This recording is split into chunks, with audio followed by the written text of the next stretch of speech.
Hər dəfə fərqli videolarla çalışırıq ki, insanlara Quranın nə qədər bənzərsiz bir kitab olduğunu Allahın izni ilə göstərək. Amma belə bir şey var ki, gün keçdikcə, öyrəndiyimiz məlumatlar artdıqca bütün bunları anlatmağa bir insan həyatının yetməyəcəyini açıq şəkildə görürük. Məsələn, ilk başda işləndə çox təəccübləndiyim bir məsələdən örnək verim. Günəşin hansı elementlərdən təşkil olunduğunu yəqin ki, çoxumuz bilmiş olarıq. Təqribi 99% hidrogen və heliumdan ibarətdir. Bəs bunu niyə dedim?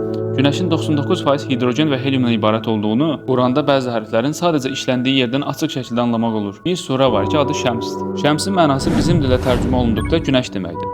Bu Şəms, yəni Günəş surəsinin ayələrinə diqqət eləsək, sanki Günəşin 99% hidrogen və heliumdan ibarət olduğunu göstərilmişcəsinə bütün ayələrin sonu H hərfi ilə bitir.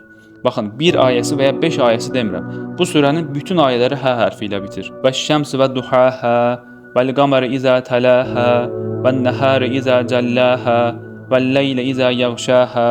Bir kitab düşünün. İçində elə cümlələr işlədilsin ki, həm 1400 ildir insanlar arasında danışılıb, müzakirə edilib, üzərinə yüz minlərlə kitab yazılacaq qədər mənalı yazılsın. Həm bu dərin mənalı cümlələri qoruyaraq bir surənin bütün ayələrinin axırında H hərfi ilə bitirsin. Həm elmin eysinin olmadığı dövrdə günəşin hansı elementlərdən təşkil olunduğunu bilsin. Həm də günəşin hansı elementlərdən təşkil olunduğunu göstərmək üçün sırf bir surənin adını Günəş qoysun və ayələrinin axırına günəşin elementlərinin simvol olan hərflərə işarə edər kimi həmin hərflər ilə bəzəsin. Qəlbi ölməmiş, şuuru yerində olan hər bir insan bu cür örnəkləri gördükdən sonra Quranın Allah kəlamı olduğunu şübhəsiz anlayar. Yer gəlmişkən gəlin bu videodan sonra Şəms surəsini açıb dinləyək. Həm Quranın bu bənzərsiz icazına, ayələrin hər birinin axırının H hərfi ilə bitdiyinə şahid olaq. Həm necə ki maddi qida aldığımız kimi, mənəvi qidamızı da Quran dinləməklə almış olaq.